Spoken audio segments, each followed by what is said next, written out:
Go ahead. This is the book of Genesis, chapter 3 and verse 21. Unto Adam also and to his wife did the Lord God make coats of skin and clothe them. So let me explain. So let me give you context. Adam and Eve, of course, committed the first sin. Eve convinced Adam to commit the first transgression of God's commandments. Adam did it with his wife. After that, they were cast out of the garden. They at first tried to hide themselves among the other trees of the garden, which is a metaphor for hiding themselves among the cultures of the garden. They clothed themselves with fig leaves, right? That's a metaphor for the culture of that tree.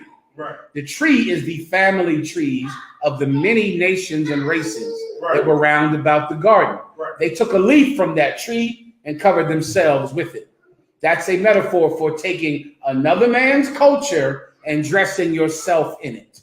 If you're from Philly, you've seen Muslims with red beards and kufis on and dresses, speaking Arabic, banging their head on the ground every day, carrying a rug under their arms. They are wearing the fig leaf of the mighty Arab race. They're wearing their culture in the hope that they'll be pure, because now they're not themselves. They're this great people. Or Judites do it all the time and walking into an office every day with a shaved face and a shaved head and talking white and acting white and marrying a white girl, hoping that they can take another people's culture, dress themselves in it, and be purified because they're finally not themselves. Everyone understands. Adam and Eve did that. But when the Lord found them, he dressed them in coats of skins.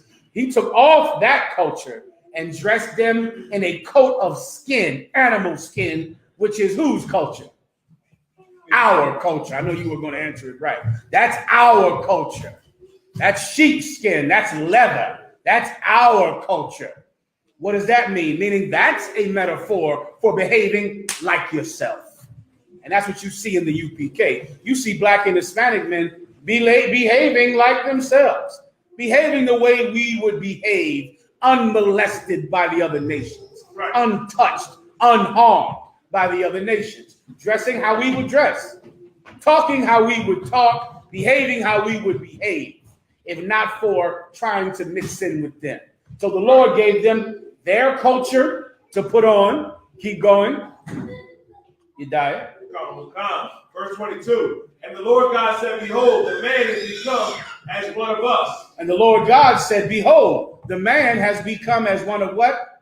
One of us. Keep going. To know good and evil. To know good and evil. This man has become like one of us. Who is the us? The powers, the angels, the Most High, and the angels. He's become like one of us. How like one of us? Doing, being able to create planets and stars and create the Milky Way. How did we become like the angels and the Most High?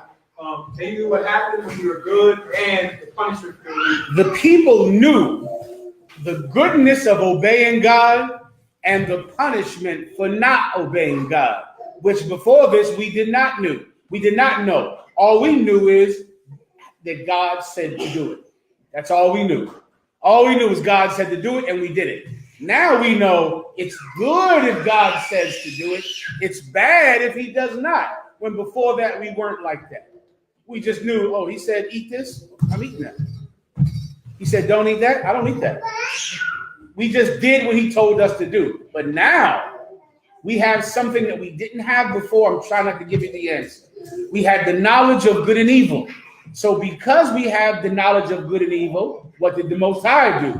Keep going. Come. And now lest he put forth his hand and take also of the tree of life and eat and live forever. So now, because we know that doing what God says is good and not doing what he says is bad, now we'll take from the tree of life and live forever, because we know what? We know what it's like when you disobey God. And the angel, keep going. Verse 23. Therefore the Lord thy God sent him forth from the Garden of Eden to the ground from whence he was taken. Here we go. So the Lord sent him forth from the Garden of Eden to the ground from whence he was taken. Keep going. Verse 24. So he drove out the man. So now, okay, we can break that part down. Read that one more time. So he drove out the man. So all I need you to know now is, because of this, they got cast out the garden. Because if they would have stayed in the garden, what would they have done? Whoever can answer this, I'll be impressed. I will be impressed if you can answer this. If they would have stayed in the garden, what would they have done? If Adam would have stayed in the garden, what would he have done? Young man. Right, you. Say again. Give him a hand. I see something. All right. That is a whole different kind of God than the Christian church. Do you understand that Adam got kicked out of the garden? Because if he would have stayed, he would have obeyed God there. That's why he got kicked out. Because if he would have stayed, he would have obeyed God. Why would he have obeyed God? Why would he have obeyed God? Abun? Because he at that point knew what it was like to disobey. Because he knew disobeying him gets you jammed up and hurt.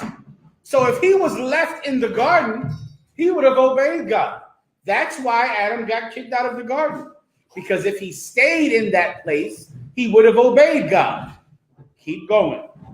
Does everyone see? If you don't see it, I'll read it one more time. It's right here in front of you. It was in front of your preacher the whole time, too. Read it one more time.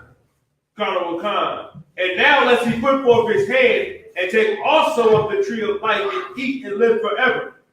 Verse 24. So he drove out the man, and he placed at the east of the garden of Eden cherubim. So he drove the man out the Garden of Eden and placed eastward in the Garden of Eden cherubims. Cherubims are angels. He placed angels in the east to guard the Garden of Eden from the man. Keep going. And a flaming sword, which turned every way to keep the way of the tree of life. What does it mean to keep the way? What does that mean? To keep the way. What is I'm about to give it to you. What does it mean to keep something? If I say this is my keep, what do I mean by that? It's old biblical talk that you should brush up on to understand the Bible. Young man. Say again?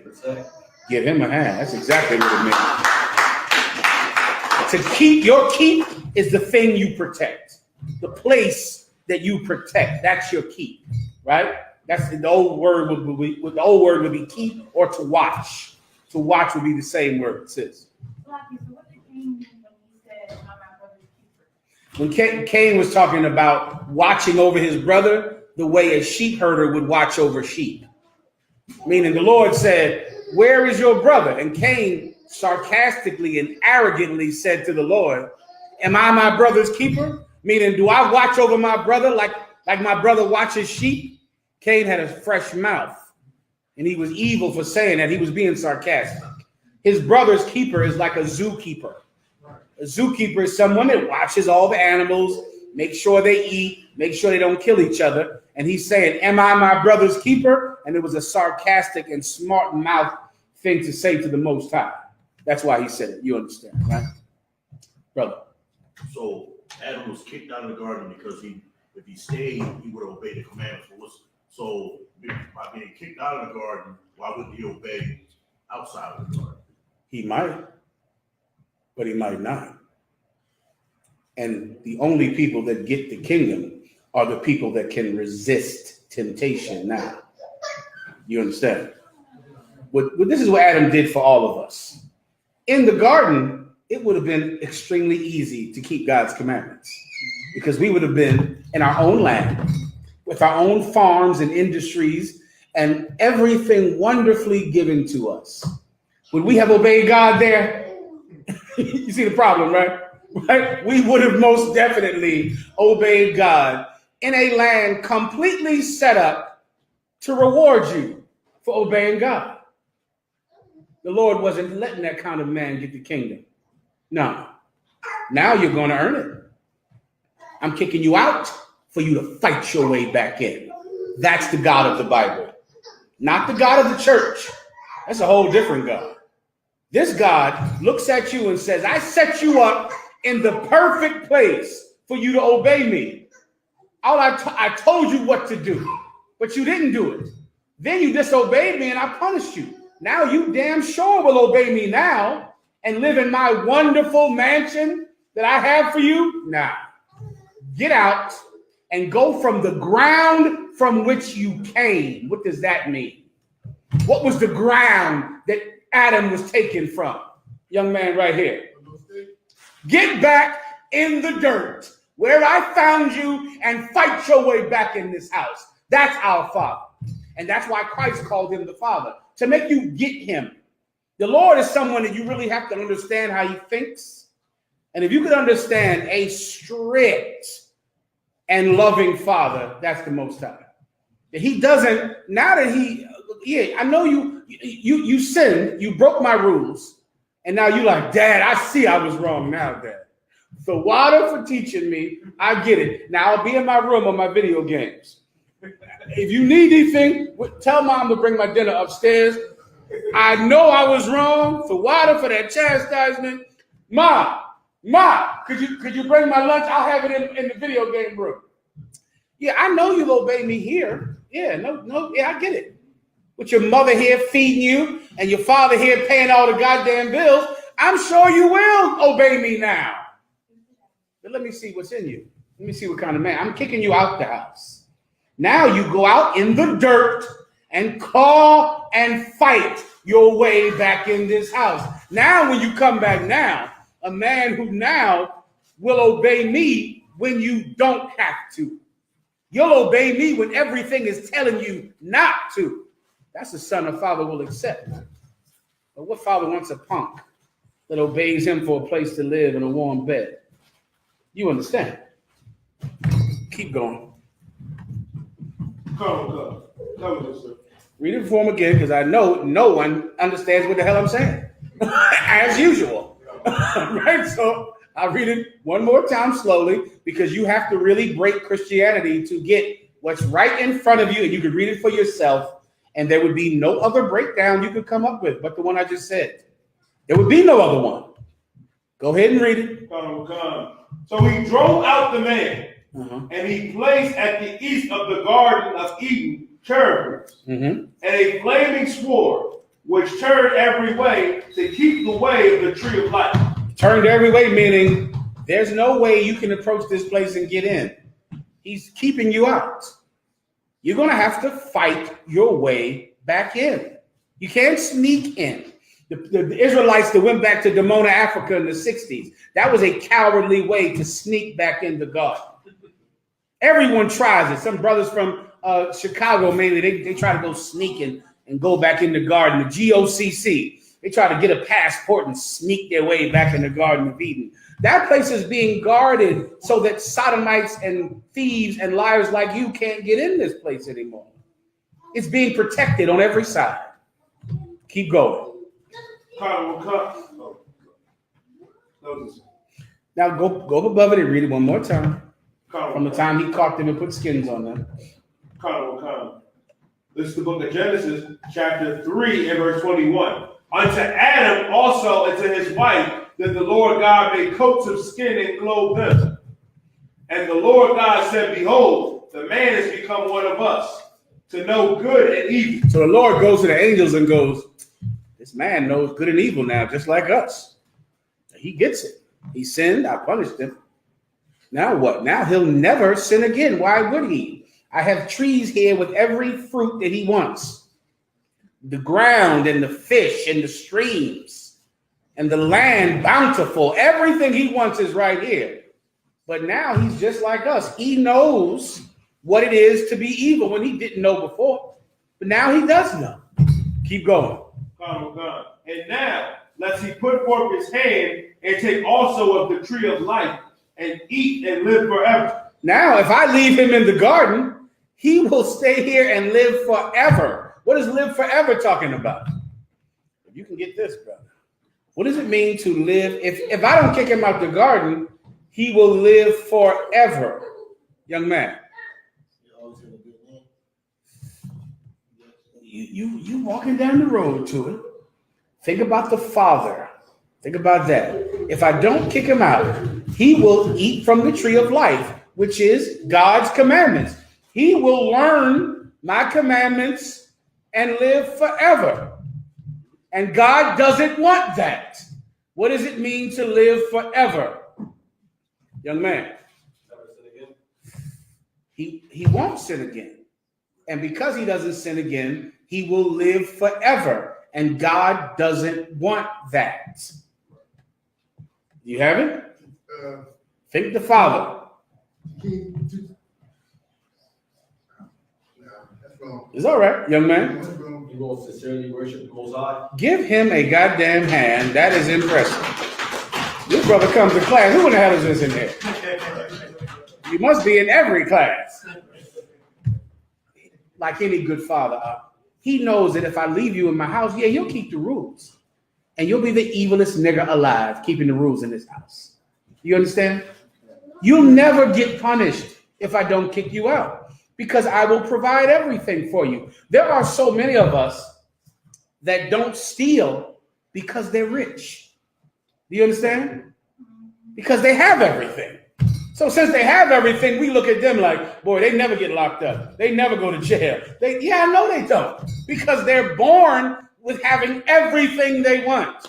So no, you don't catch them throwing a brick in the window and stealing sneakers, because they just buy all the sneakers they want. Does that mean that they're better than someone that's poor? No, they have just been blessed. They've been given everything. So now you can look down on a poor man who's stealing and look at a rich man like he would never steal. He's wonderful. Why would he steal? He just buys everything because his daddy gave him money. Do you understand? When the Lord wants sincerity, that's what he wants. He's kicking you out of the garden to see what kind of man you are. So outside of the garden, what situation will you be in? The perfect situation to steal. The perfect situation to lie. The perfect situation to disobey God. If you keep God's commandments out there, you deserve to come home.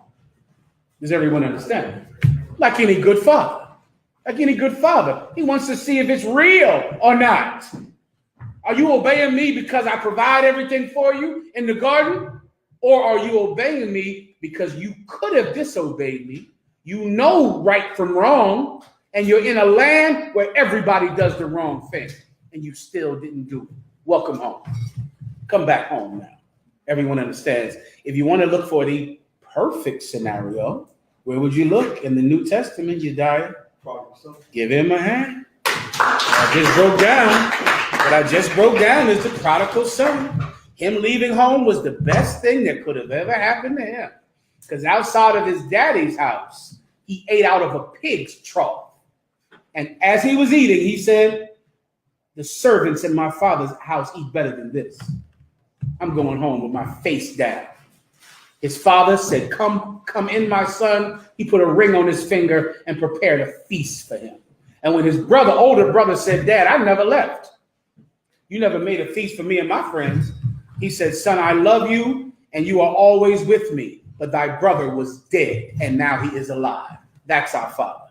Right. That's him. He had to kick Adam out of that garden to see if he was worthy to receive it, to see if he was man enough to obey his father outside in the streets.